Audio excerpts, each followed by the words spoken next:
This is Peter Stevenson with NewsRedial.com, and I'm here with Peter Hitchens, and we're going to talk about David Cameron and the Conservative Party's behaviour in the run-up to this referendum. So, welcome, Mr. Hitchens. I'd like to ask you about what your thoughts are about David Cameron and some of the other pro-Europe cabinet members' behaviour in the run-up to the referendum.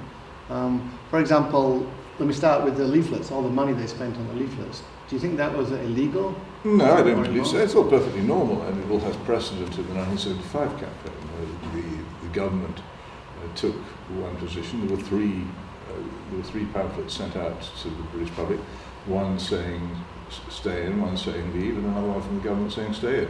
So that's what I would have expected from this kind of thing. It's one of the reasons I strongly dislike referendum. Right. The rules are much, much too lax. Yeah. The old Irish constitution, which has been amended, used to have very strict rules about referenda, which made them more or less fair, but these have been greatly watered down in recent years. They are terribly open to manipulation. That's one of the reasons I don't really like them.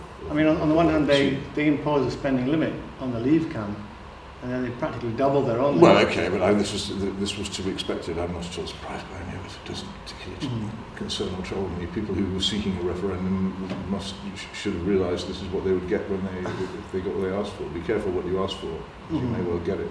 Yeah, but having said that, your tone recently has become you're quite happy there is a referendum. No, I'm not. I wish there were not a referendum. I wish people had adopted my route to this, which was the destruction of the Conservative Party, which could easily have been accomplished in 2010. If only Conservative-minded people had refused to vote for it, and it would then have died. And we could then have constructed in the resulting space a new political party which would have been genuinely Conservative. I still think that was the route out of the European Union for this country, and I'm not at all sure that we will get out of it by this way. We are speaking on the Monday before the Thursday, so we don't know what the result is. Right. So you said recently that that's how Labour came into existence. Actually, the Liberal Party. Labour came into existence through basically snatching the body of the Liberal Party. Yeah. So was it like a tree growing within a dead tree? I mean, to some extent. I mean, there was a long alliance between the two, but Labour in the end took over and became first of all the dominant, and then the replacement party. And the Liberal Party is a vestige. But who would create this new party though? Would it be people who wanted it? I don't know why people always expect things to be done for them. If you want to change the country, you have to do it yourself. If anybody actually seriously wants to leave the European Union or do anything about the state of the country, they're going to have to do something. It doesn't seem to be that difficult to start a new political party which agrees with you. I mean, it wouldn't. If in the days of the internet, raising money for political parties, communicating is so much easier than it used to be. It really wouldn't be beyond the wit of people if they wanted it. If people in this country don't want to go to the European Union, then they don't have to. But if they do, in a parliamentary system, the way to do it is to command a parliamentary majority. But it's not so hard. I mean, at the moment you raise a serious proposition, how to do something, you're immediately surrounded by people whinging, how can you do that? I'm bored by this kind of thing. It's not difficult. Politics really isn't difficult. If you want to do something, you can set up a political party. I could carve a political party out of a banana. All you need is people to support it. If there are as many people in this country who want to leave the European Union as say there are, then they can join it, fork out the money for it, organise it, select MPs for it, get out the vote. If there aren't, then they don't have to. They can go home, ignore forget about the whole thing. But honestly, to say, that would be difficult. However, people actually risk their lives. People undergo torture for political objectives. All I'm asking people to do is perhaps sign a form, send some money over the internet, turn up to a meeting, and vote. It's a lot easier if you want an independent country, this isn't a difficult set of propositions. But surely, one of the other first thing I asked them to do was even easier. They just had to sit at home and not vote for a political party which hated them. And they wouldn't even do that. And you can see why I get frustrated by people who raise stupid difficulties over a simple thing. So don't do it. Don't waste my time. Okay, if I can make a point, it's people are more motivated to take to the hills and risk their life when their families are being murdered en masse. Maybe they are, but it doesn't interest me. I just don't think people should raise difficulties. Yeah, but I want to challenge your thesis, though. It's not a thesis. I'm telling you, people do incredibly difficult things, and those I'm giving extreme examples Right, yes, I mean, know. extreme examples. There are plenty of other examples between that and But look and what this. happened. But look what happened to UKIP. Though UKIP are doing exactly what you're advocating. UKIP is not doing what I'm advocating. Of course they are. UKIP was trying to set up itself as a Thatcherite exile party. UKIP was an aim in itself. Well, yeah, they're another party. And that's a completely different but that's what you're advocating. UKIP was never going to replace the Conservative Party. The Conservative Party could not be replaced until it had been smashed. Yeah. And the only way to smash the Conservative Party was for people who were genuinely Conservative to withdraw their votes from it, and they wouldn't do it. Well, a lot of people have, though. Too late. Well, it's never too late. No, you were never going to get, in my lifetime, or yours, or anybody else I can think of, 4 consecutive defeats at the national polls for the Conservative Party. It was never going to happen again. And this is an absolutely unique opportunity. It was so easy. All you needed to do was not to vote for me. Oh, we can't do that, or Gordon Brown will get in. Well, we've got Gordon Brown in, haven't we? Only he has an Etonian accent. Yeah. So what was the big deal? But look what happens when It is more powerful, and it's a simple matter of common sense. If your car overheats, you turn the heater up. It may seem contrary to the obvious thing to do, but it actually is the way to do it. If you don't want to be ruled permanently by left-wing parties, then you destroy the Conservative Party. In theory, that sounds simple, but in practice, it would have been simple. Well, hang on though. Let's not argue. It would have been so blazingly simple. Okay, in America they describe the media as the fourth estate, right? Because they think a functioning democracy It's not in America. It's Macaulay's phrase. It's an English phrase. Right. So what I'm saying is, the media in Britain, they will never allow that, because any party that tries to be an alternative or a replacement for the Conservative Party, they'll do to them what they did to UKIP. And I agree with you that you're not listening. You're absolutely not listening. You're not listening to what I'm saying. You're interrupting me while I'm saying it. You're not listening to it. You're paying no attention to my thesis, which is this: you cannot create a new political party until there is a space for it.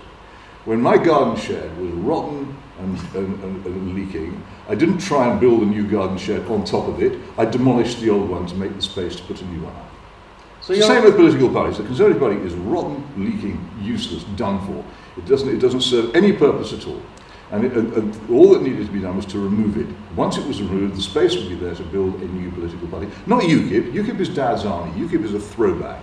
UKIP is Thatcherite libertarians and people in blazers. It had no chance of ever becoming a major national party.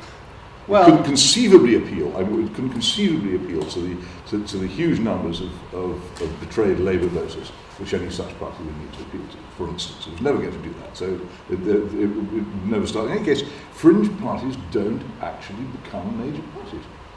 And they don't. And until the Conservative Party was destroyed, there was never going to be any room to give. The simple thing that needed to be done was the destruction of the Conservative Party. I set it out. I argued for it for year after year after year. People say, "Why don't you do anything?" So why do you stand on the sidelines? Why don't you do anything about politics? I said, well, I have a national newspaper column. I'm supposed to be a person of influence, and I used it week after week after week to make a simple point. And could I get anybody to pay any attention? No. That's my point. Well, my point is that this is one of the reasons why I find politics a more or less futile occupation. I don't really play any part in it anymore. I did not expect the referendum campaign to be so completely incompetently handled by the Prime Minister that within about 3 or 4 weeks he had obviously lost it, which he did. I certainly didn't expect that. Now it has happened. Then I feel, all right, we're heading for a constitutional crisis which will be very hard to solve, and a referendum calling for something which Parliament will not be inclined to grant, and a clash between 2 different rival democratic mandates, between who can decide which is supreme. This is what will happen if there is a vote to leave. And I do not think that this is necessarily going to get us out. But on the other hand, I'm not going to stand here and say, don't vote to leave. I never have said don't vote to leave. I've said myself from the start that I wasn't going to take part in it because I don't believe in referendum against them. But you desire the result of it. No, I don't. I think the result of it may conceivably lead to the result that I want, but I'm not. It's in a very messy and complicated and possibly constitutionally dangerous way, which I would never have desired. But it would be foolish of me to turn down an opportunity which might lead to what I want. Because after all, there's nothing I can do to stop it anyway. But I would say that your idea that people would just abandon the Conservative Party, it would die. Obviously, for at least one term they'd get a Labour Party. then like a phoenix, some kind of new movement was Not rise like out of the vacuum. Phoenix is a rebirth of something dead, Yeah. something new. But is there any precedent for that?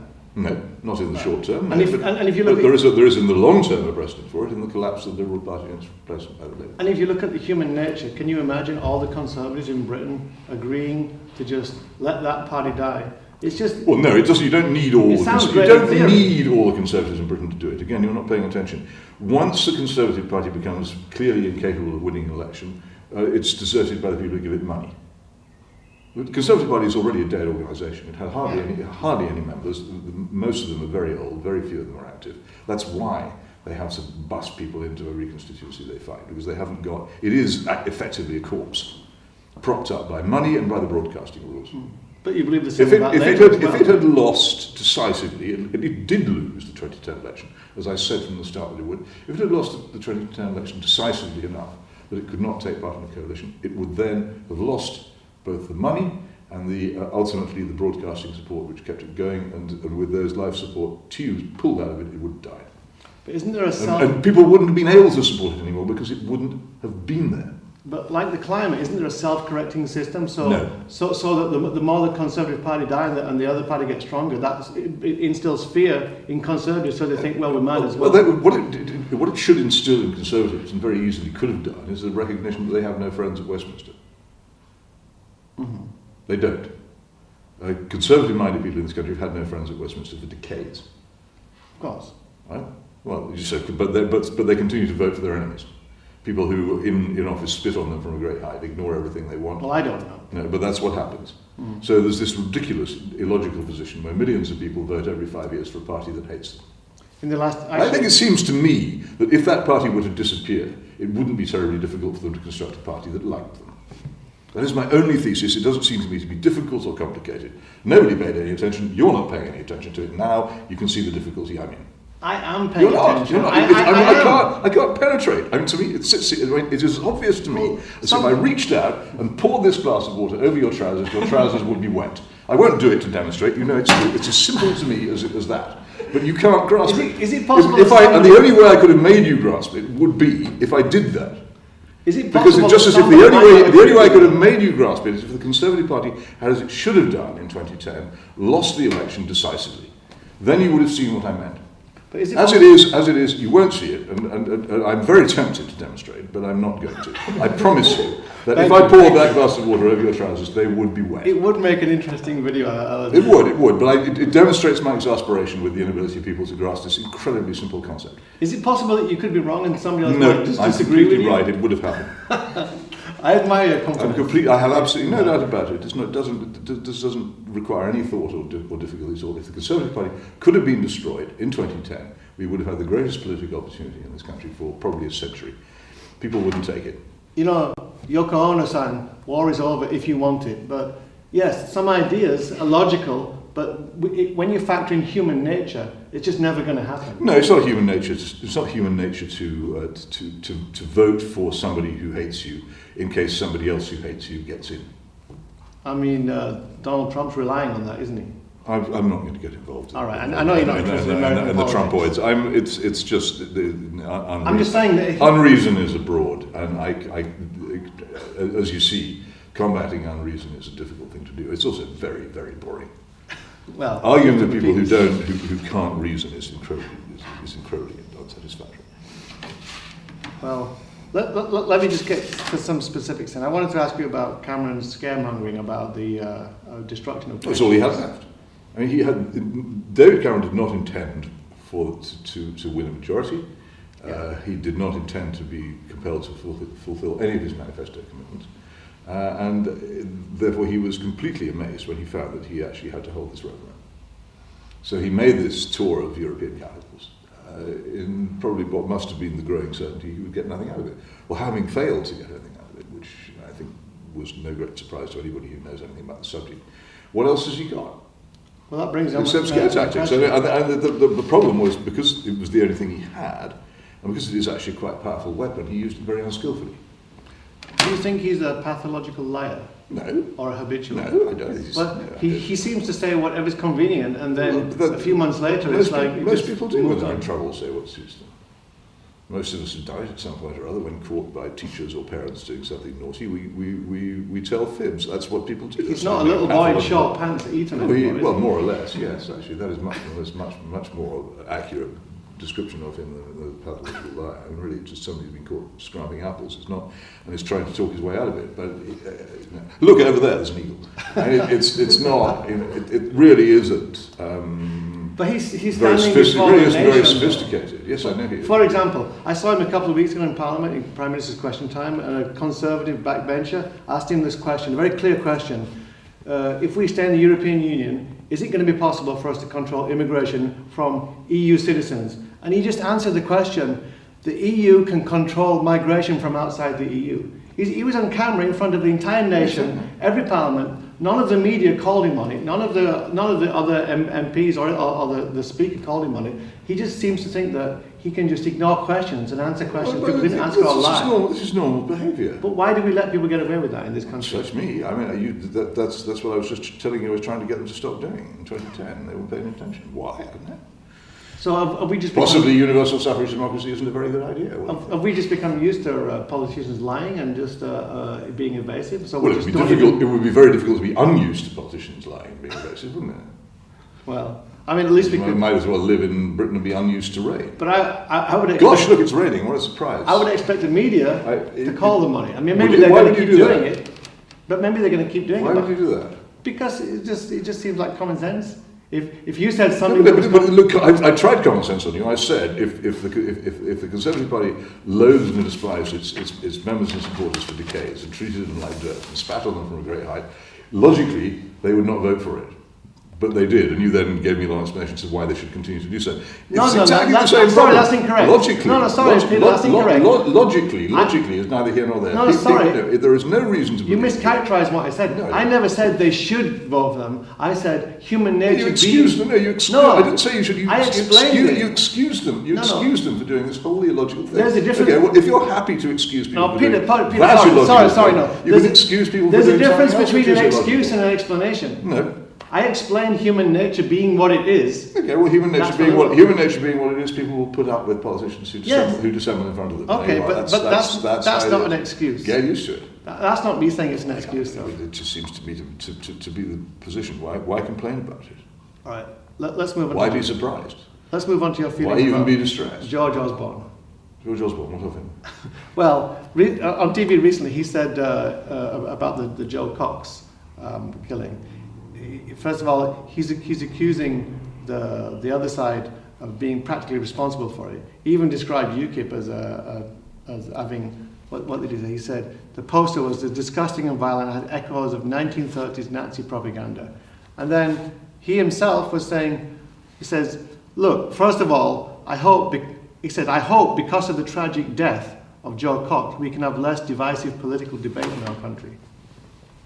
Do you have any thoughts about it? Yes, but I'm afraid that the killing of Mrs. Cox is now the subject of court proceedings, and under the very strict and indeed extremely laudable laws of this country, I am not permitted to discuss it in any way, so I won't.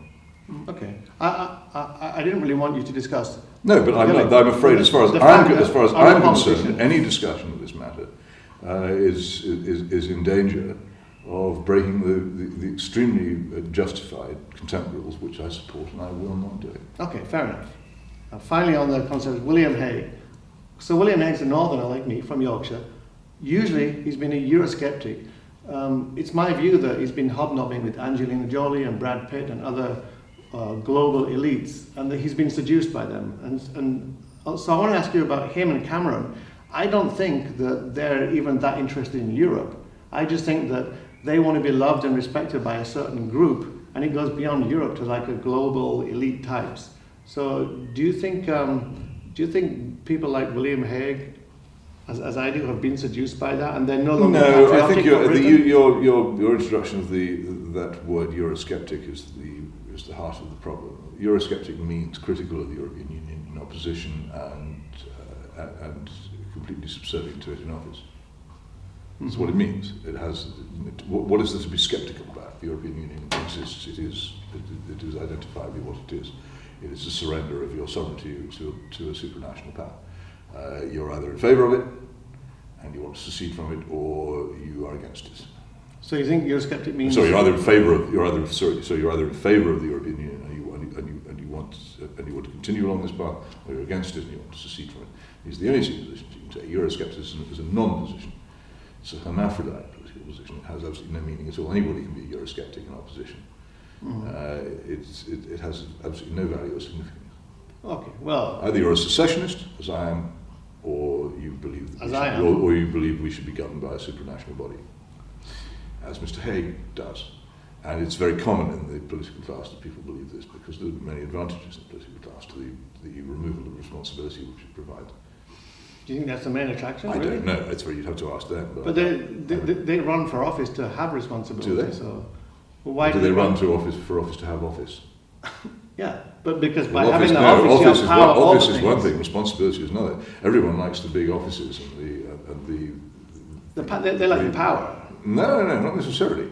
They make the power is a very difficult thing. If you're holding power, it's like holding a red hot poker. It can turn and hurt you. It imposes responsibilities on you. Holding office, having the trappings of office, being treated with respect, being able later on in life perhaps to live very well as a result of the experience that you've had in office. That's one thing. Actually, having hard, red hot responsibility for serious matters is a different thing altogether. Yeah. Well, I suppose they need to be distinguished, and a lot of people like the office, but they don't like the responsibility. So I think one of the main reasons why you'll find in the political class a great keenness in the European Union is that it enables. There's always an excuse. There's always a place to pass the buck. The buck just never stops in Whitehall or Westminster. It can always be passed up, but it's not your fault. But as we see with the division in the cabinet, the division in the cabinet shows that there's quite a few people in office who are secessionist. Does it? Well, I think the test of the positions of the people who've taken part in the referendum campaign will not be during the referendum campaign. It will be if there is a vote to leave in the political aftermath. Then you can discover what their actual positions are. If they start wrangling. Remember, some of them were talking about second referendum before it began. Yeah, some of them. And also remember, the European Union is not standing still while this is going on. The European Union is moving towards probably a new treaty in which there will be a core Europe, a Council Europe, from which we would be excluded anyway. And this is coming up quite soon. There's an awful lot of people at the heart of the European Union who want the Eurozone to progress into what is effectively a nation. And we could never be part of that. So there would then be an outside sector in the European Union, which would be partly in, partly out, as we are. So who knows where this ends? We become a vassal state. But then, well, we already are a vassal state. That's not that's not an issue unless we leave. There's two things. I watched your interview with Owen Jones recently, and there's two things that I found interesting that you said. One of them was quite funny. You said the next great history of the Britain will be written in Chinese. Yeah. So that's sad, but I think you're probably right about that. Well, I'm just trying to make a point that when civilizations die, other civilizations take over, and we read Gibbon about the Roman Empire. Yeah. And the other thing you said was that the leftists today, they're not so much interested in nationalisation, but regulation. Well, regulation is an important part of it. Nationalisation, in the old-fashioned sense, is something in which very few of the modern left are interested in. Why should they be? It wasn't for them a particular success. But this huge amount of control over the economy can be obtained through regulation without the responsibility and the detailed day-to-day handling. Just as you can have an enormous civil service, only it's not a civil service because it's conducted through quaggas. All kinds of things have been done to make the left-wing project easier to handle and easier to escape responsibility from. But that doesn't mean there isn't still a left-wing project. Sometimes when I see you talking to conservatives, ultra-leftists, I find it a little bit curious that I sense that you have warmth towards leftists and that you have more disdain towards conservatives, even though you are a conservative. Well, I don't know about that. You have a certain romantic... people who are interested in politics I'm interested in. I don't have any romance about anything, no. But my view is that leftists, they're not just a different viewpoint, political viewpoint. There's something more sinister about it. they tend to want, it's almost like they're self-hating, or they want to murder their own country or their own culture. No. Whereas conservatives, maybe you they can't categorise your opponents in that way. Oh, I do. You shouldn't. I don't. It's just something I don't do. And the thing about the Owen Jones interview is that Owen Jones decided that he wanted to have a conversation. It was free of malice. A lot of left-wing people wouldn't be in the same room as me. They regard me as personally despicable. Right. Well, that solves the problem for both of us, doesn't it? I'm not going to talk to them because they won't talk to me. I would happily talk to them if they wanted to. I'll talk to anybody who's interested. But the difference between them and Owen was that he was interested in talking to me. Therefore, we had an interesting, entertaining conversation. But that I wouldn't turn it down. I believe that honestly, the left are so completely in charge of our culture and society that if you want to get anywhere, you probably have to influence them. But for example, even if the influence ultimately leads them to reconsider their position, you won't get anywhere unless you do. Yeah, you said that you don't agree with Jeremy Corbyn, but you often express admiration to certain aspects of his character. Well, I think he put up with a great deal of silly abuse and stuck it out. So I admire that in anybody if they have the personal integrity and courage to stand up against that sort of thing. That isn't a universal good, which I would admire in practically anybody. Okay. But also I felt the need, as I always do, to stand up to the ghastly sheep-like unanimity of most political reporters in this country, who have become quite shockingly servants of conventional wisdom and the establishment, which is not their job, and who took a completely unanimous view of Jeremy Corbyn that he was a disastrous failure, and who've never shifted from the beginning from taking the side of the Blairite rump in the Labour Party. The crucial thing that's going on in British politics, which nobody reports, or very rarely, there's an interesting piece in the FT about it last week, is the real problem of the Blairites, which has resulted from the fact that their position has been taken over by the Conservative Party. Are they to carry on trying to recapture their political party, which constitutionally would be almost impossible, or are they to recognise the position and seek some sort of agreement with the Tories? Some people think the referendum campaign may well have built the bridge which the Blairites can cross so they can go to the Cameron Tory party, and I think it may happen. We've already got people like Alan Milburn, who's the Blairites, working happily for a Cameron government, and I'm sure they'd have more if they could get them. Well, Cameron did describe himself as the heir to Blair, didn't he? Of course he did, yes.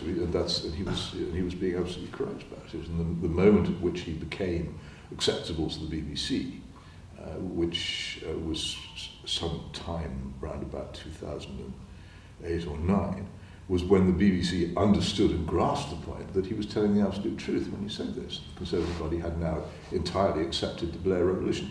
A large part of the purpose of the Blair Revolution was to force the Conservative Party to accept the whole New Labour programme. And in fact, Blair himself said as much during the 2002 election. Do you really think they're so forward-thinking? Oh yes, very much so. No, again, this is in my book, the Cameron Delusion. Steve Hitchens, who must be one of the sharpest of all the left-wing political journalists, said that he was constantly told during that election that half the point of it was to secure the recognition that the Blairite changes were for good, and the Conservative Party had to accept them, had to give up what it had been before that. And it did. And the history of the Labour Party, back in the 30s, Lasky, I think, was trying to dream up mechanisms by which future Conservative governments would be bound not to repeal the actions of Labour governments. This has been a huge preoccupation of Labour from the start. But in New Labour, it's actually achieved its success completely, beaten the Conservative Party into submission and turned it into a branch of itself. The problem with this is that once you have a Blairite Conservative Party, what does the remainder of the Blairite Labour Party have to do? Right, yeah. Especially when it's got a leader like Jeremy Corbyn. They've made themselves redundant, in a sense. They have made themselves redundant, and the only way they can get back into the sweets of office is by becoming Tories. I look forward to it. From man to pig. Maybe that's the new party that you're looking for. No, that is the party I want to see set up so people realise what it is they have to fight. It's the Animal Farm moment when they look from man to pig, from pig to man, and realise they can't tell the difference anymore. Yeah. It's the moment of revelation. This is what you're against. The modern world in arms. It's a bleak picture. Of course it is. What would you expect? You know, last short interview at the Institute of Economic Affairs, a lot of the people commenting said they really like Peter Hitchens, but they always feel really depressed after watching one of his. No, they don't feel depressed. Depression is a state of is a medical state where you are unaccountably miserable when you have no good reason to be. What they feel after listening to me is dispirited because they have Yeah. the facts are that bad. You disabuse them of their facts are that false bad. hope. The facts are bad. So people must also learn to separate a political realism from personal happiness. The two things are wholly different. And the day may come when the disastrous government of this country visits itself on people in such ways that we all will be miserable slaves.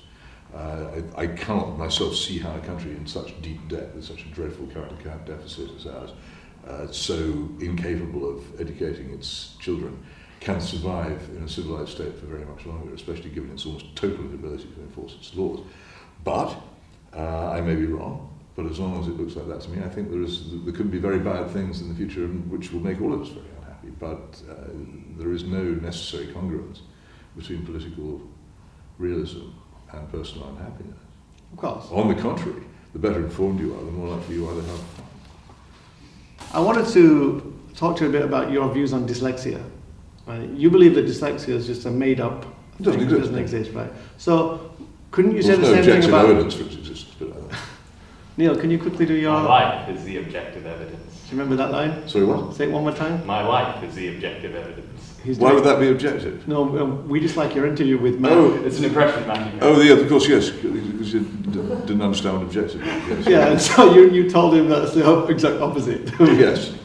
So, all right. It so, still didn't sink in though, I didn't think. Well, as I said, I thought he was... anyway, Well, so Jimmy. couldn't you say the same thing about colour blindness or being tone deaf? No, colour blindness is testable objectively. You can test the presence of colour blindness. Well, how isn't dyslexia? If you put a kid in front of text and then you find that some of them just have trouble Well, processing it. that's the inevitable result of the stupid reading teaching methods which we adopt. Well, I mean... If you people are taught, I know teachers who you bring to them a child with alleged dyslexia, they'll teach that child to read fluently, probably in a couple of And weeks. is If that- you simply use the proper Has method that been of proven? synthetic well, she's proved it every time anyone's brought anyone to her. Mhm. Particular ones. A very nice old Hungarian lady now in the 90s who was written about in the Sunday Times, and people brought children to her with alleged, and every time she taught them to read fluently. So she cured them then? No, she didn't cure them. She taught them to read, which is something they haven't learned to do before. Some children will learn to read naturally. So you're saying it's not Some a won't. neurological It's not neurological. brain problem? There may be a neurological difference between the children who can learn to read naturally and the children who can't. But I've seen no evidence of that. But the truth is that any child taught through the method of synthetic phonics can learn to read fluently. Mm-hmm. And the problem is that teachers will not teach exclusively and simply synthetic phonics. They regard it as repressive or something, and they're against it. So, as a result, we teach children to read by word recognition, which doesn't actually teach them to read. It teaches them a sort of guessing game. They cannot actually read fluently. If you teach synthetic phonics, they will learn to read. Well, I learned to read. It's perfectly straightforward. I learned to read from reading The Dandy when I was a kid. I learned, so I can remember, my mother taught me to read on a very old copy of something called the Tiger Tim Annual, same sort of thing, only rather older. 1937 it was, the edition, and that would have been about 1955 when I was coming up to 4, and I can remember the moment I learned to read. And what she had obviously done, because I can remember how it happened, is she'd used synthetic phonics, which is the way she'd been taught to read. I mean, but most people in the world don't get taught to read by a system. They just read. They learn to read by doing. Well, synthetic phonics makes it sound terribly grand. Synthetic Yeah. phonics just involves sounding out letters, and in the Latin alphabet system in the English language, this works. I mean, I started with comics and I found some Enid Blyton books in a cupboard, and then I just read. Some and people read. just learn to read naturally, and some don't. Yeah. But those that don't have to be taught, and it's those that have to be taught who are the ones who are hugely disadvantaged by being told they suffer from some sort of disease, and are therefore never taught to read.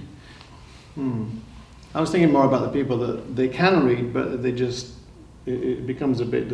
Well, I find that with economics textbooks. Okay.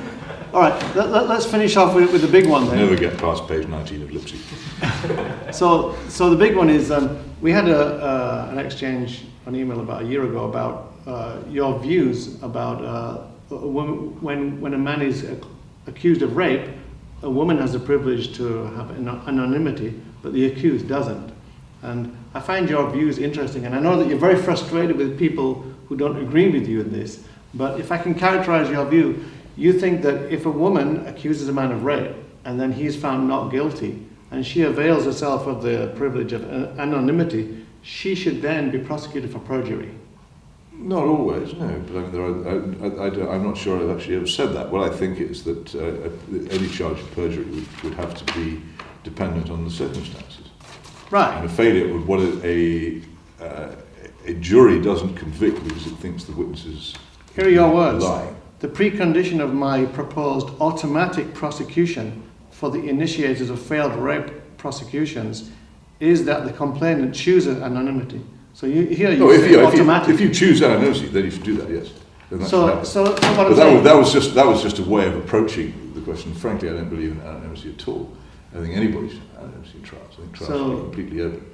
Actually, you were on TV on the TVAM show just recently, and you talked about this because the Cliff Richard thing, and you made the point that you think an anonymous cause, secret justice, is no justice at all. That's right. Yeah. But isn't it the case that that would be true when that secrecy is imposed by the court, such as in family courts? But Well, I'm not sure about secrecy in family courts either. I think it's been a disaster. right, I agree. So what I'm saying is, but if the defendant and the accuser both agree to have anonymity, It's nothing to do with that. wouldn't it be a better option if the man was also allowed to be anonymous until he was? No, I just don't. either I just, proven don't, I just guilty? think justice has to be in public. The more I think about it, the more I come around to this. I mean, the proposal you said I was trying to think of a way of illustrating to people how incredibly unjust the anonymity of the accuser is. I agree with that. And I thought, well, maybe we could have a system whereby the anonymity was bought at a price. What do you mean? Well, the price being that if you made an anonymous accusation and the accusation failed, you would then be charged with perjury. I thought this would be a one way of doing it. Now I really just think no anonymity. Okay. Let's forget about anonymity. It's just it just doesn't solve anything.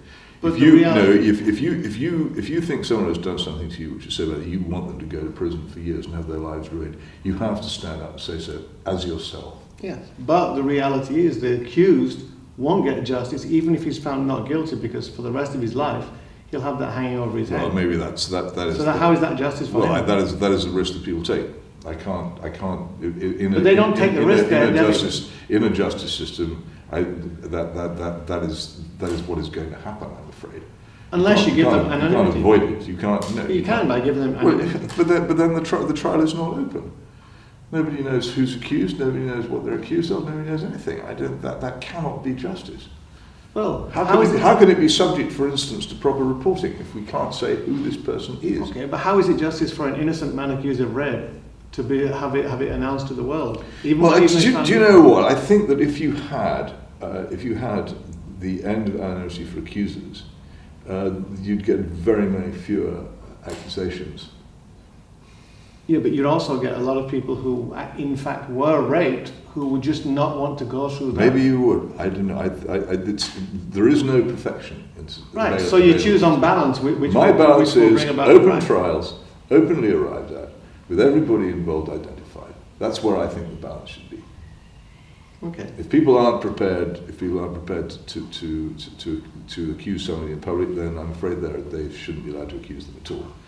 And if people are being tried, then I think it is absolutely essential from the interests of justice that their identity is known. Apart from anything else, somebody might come forward if their identity is known who can clear them. That's a good point. But There can be no scrutiny, no proper scrutiny of a trial where you don't know who the defendant is.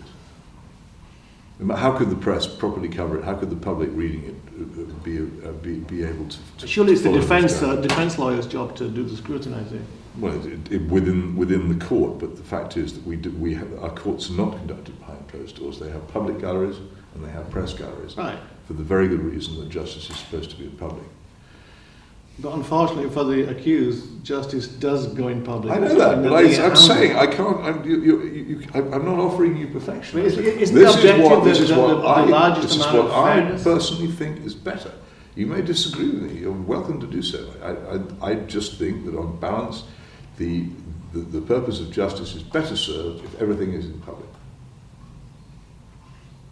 Maybe the purpose of justice, but not the actual person isn't served very well. It may well not be. I don't think necessarily when you send someone to prison, the person who's sent to prison is much benefited by it, but the other people who don't go to prison because they're deterred from committing that crime are. Yeah. Oh, In perfect societies, the strength of sin is the law. Imperfect societies, short of what God wants for us, will be full of very unpleasant characteristics. And if you don't like that, then don't get involved either in government or in trying to influence government or policy. Just stand back from it. or if you don't like it, get involved and try Okay, to but change you it. will find that your involvement will have disadvantages all its own. Yeah, so you weigh up which Yeah, you and think I've has weighed the it most. up, and I think open justice is better than secret justice. In general, I would agree with you, but in this particular In particular, case, as my well view as is in that both parties should be anonymous until there's a conviction. Well, as I said, or we acquittal. disagree. Okay, well, I with- can with see. that- I can see no way of resolving it. okay. It's not a matter which can be objectively resolved. In some, no one can add up the evil done by one or the other, or the good done by one or the other, in any objective fashion. It has to be a matter of opinion. I think you can add it up. Well, I don't know what calculus you'd use. Well, you would look at You've got an evilometer about your person. Could I Yeah. borrow it? yes. It's in I my, don't it's have in my one. conscience. I don't have one. I have a good sense of evil Well, and good. Okay, well, you're all right then. All right then. I Well, don't have quite such confidence. I don't believe it can be resolved objectively. It's just a matter over which we disagree. okay, we can agree to disagree. No, I don't agree to disagree. I'm just saying it is a matter over which we can disagree. My other question, we don't have time, was whether you're a contrarian or not. I think that last That's statement such a proves you are. stupid expression. It's designed apparently. It seems to me to suggest somebody taking up positions just simply for the point of it. Didn't your last statement refusing to agree to disagree? No, I just hugely dislike the expression "let's agree to disagree." It's usually said to be in email or blog exchanges by people who lost the argument. And I always say that's a white flag. If you want to offer me that white flag, I But will you accept assume it. everybody loses their argument whenever they discuss No, it. a lot of people It's do a lose default arguments. A lot position. of people do lose arguments with people. They need sometimes to be reminded of it. When was the last time you lost an argument? To think about that. Okay, Peter Hitchens, thank you very much. Really appreciate it. Thank you.